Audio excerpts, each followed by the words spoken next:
Hello, you. It's me. Today we're going to talk about Rose Madder by Stephen King, which is one of his older novels from 1995, if you can call that old.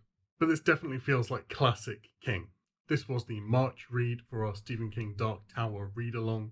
There'll be a link to the Discord in the description below, so make sure you join that because we'd love to have you. I'll be doing plot review, stuff I liked and stuff I didn't like will probably be mixed in for this one, but it will be marked on the time bar. This book at times was hard to read, and I will be talking or referencing some nasty stuff that happened, so be careful with this one. Content warnings, physical violence, emotional abuse, physical abuse, sexual abuse, racism, gore at times. Do your research with this one. I'd say every content warning pretty much. In this book, we follow Rose, who is in a horrifically mentally and physically abusive relationship with her husband Norman, who beats the crap out of her pretty much every day. She lives a life in constant fear, afraid to put a toe out of line because she feels that at any minute he could snap and kill her. To make matters worse, he's a cop, he's the town golden boy, a drug busting officer who's been in the papers, and he's a local hero, so realistically, who's going to believe Rose? Until one day, she snaps. A drop of blood on a sheet she's just washed tips her over the edge. She steals her husband's credit card, uses it to get money out, and vanishes on a bus to a city far away. She takes up with a woman's shelter, surprises herself by getting a new job, and really starts to build a new life. In an antique shop one day while pawning her wedding ring, she comes across an old painting with the words Rose Madder scrawled on the back. In the painting, a woman stands on a hill in a storm, looking out over an ancient forest peppered with ruins. She falls in love with it, takes it home, hangs it in her apartment, and starts to wonder if day to day the painting isn't changing. If the leaves and insects appearing in her apartment aren't coming through from somewhere else.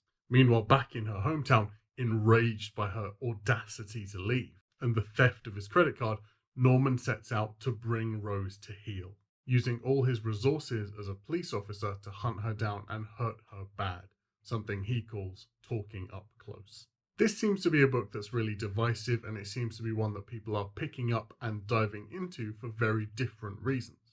This reads for the first half like something very contemporary, and then it's like wham, magic, which puts a lot of people off. I've read a lot of reviews saying that people wished this had stayed a contemporary piece purely about an abuse survivor and a maniac husband. Firstly, in response to that, I'm kind of like, did you not know who Stephen King was going into this? And secondly, I'm like, that's been done before. There are countless stories like that, and the King magic elements in this are what differentiate it from every other abuse survivor story. They make it a story rich in visual metaphor and beautiful imagery, and not just solely a trauma relatable piece. I had actually avoided this book for so long thinking it would be a solely contemporary piece, which isn't the aspect of King that I enjoy the most. I'm here for the monsters and the magic. It's also worth noting that the horror element in this book doesn't come from the magic side of things that's introduced. It's very human. And in that respect, and in the pacing of this book, I think it's very similar to Lisi's story, one of my favorite King books. But I think maybe that one was executed a little bit better, especially in the way that it handled background childhood trauma, which is something I'll come back to. Rose Daniels, later becoming Rose McClendon, is one of Stephen King's better written female leads. It's something he's improved on a lot over the years. Very, very early King books do sometimes read a bit like her breasts breasted breastily as she breasted down the stairs. But now he's got some actually interesting, compelling, and very human female protagonists. I think his best by a long way is Holly Gibney. But Rose is up there. What I think the painting, the magical storyline within the book does is give an extra dimension to Rose's struggle. She has something that's bringing her comfort, something that is a real manifestation of that escapism desire, but which presents its own dangers and threats. So Rose has this am I going crazy in two very different directions. And I think it's really interesting how something magical and fantastical is pushed to the back and rendered almost unimportant by her real life problems with Norman because that's so bad. I think you have this idea within the painting of the woman Rose wishes she was, but then she has to really examine this person and find the line where self-protection becomes revenge and sort of examine how healthy that is. You have trials where Rose is overcoming her fears and facing up to things that are way worse than one angry man, and not being able to get into her head, even then, how insignificant he is in the grand scheme of things, because he's just overtaken her whole life through abuse. In the painting, almost in a dream sequence, she is also able to come to terms with the loss of a child and the fact that things that have happened to her are not her fault and they're not a result of her own weakness. Through both this and really good support from the surrounding characters in Rose's life, we do actually see a lot of character development within one story, which is so great. As I said before, going into this book, be careful because it's really horrible.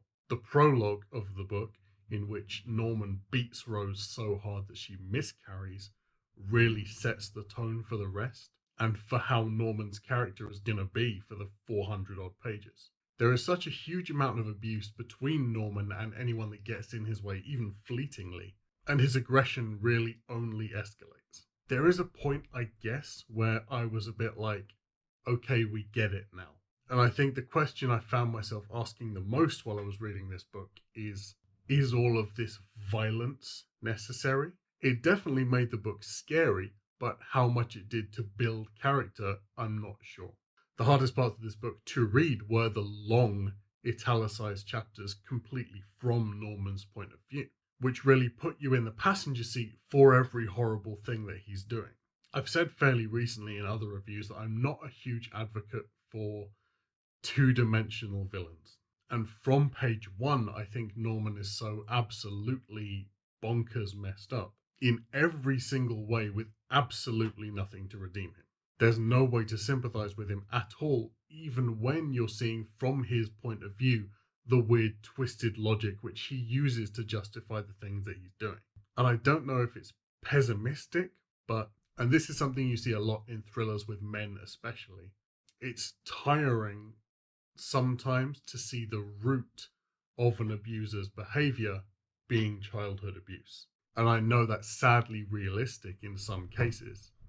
But if that was put into the story to be the one thing we could sympathize with Norman over, I think it didn't work because it was a bit too simplistic that everything stemmed from that alone. Also, with Stephen King villains, it feels like they are always racist, sexist, wife-beating homophobes.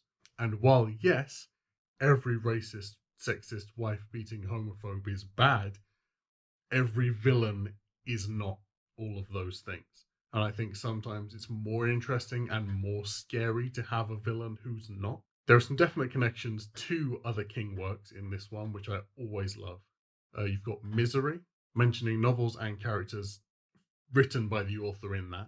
Dark Tower, where it mentions Ka, it mentions the war that tore down the city of Lud, which we are soon to visit in Dark Tower 3. But there's another thing that I really think now might be a Stephen King story connection. I had it posed to me by Josh in our book club, so big shout out there because I'm still obsessing over this. Norman does this thing where he lays down and he meditates and he tries to put himself in other people's shoes, seeing through their eyes. And it's borderline an almost telepathic thing that he's doing. It's really painted as a detective skill until when he uses it, he sees Rose inside the painting, going through these trials, and then it's obviously something supernatural. Norman calls this ability trolling, but the question I have posed to me, which is so fantastic, is trolling shining? Head explode. If you don't know what that is, read The Shining because it explains a really important tied together aspect of the Stephen King multiverse, which becomes very important further down the line. But then this got me thinking about another aspect of the story.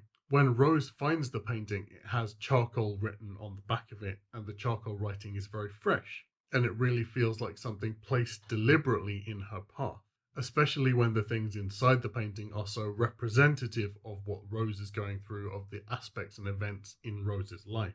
And the place obviously exists as a real place because the entity in it is not something of Rose's creation. but who put the painting there? Who opened that door between realities?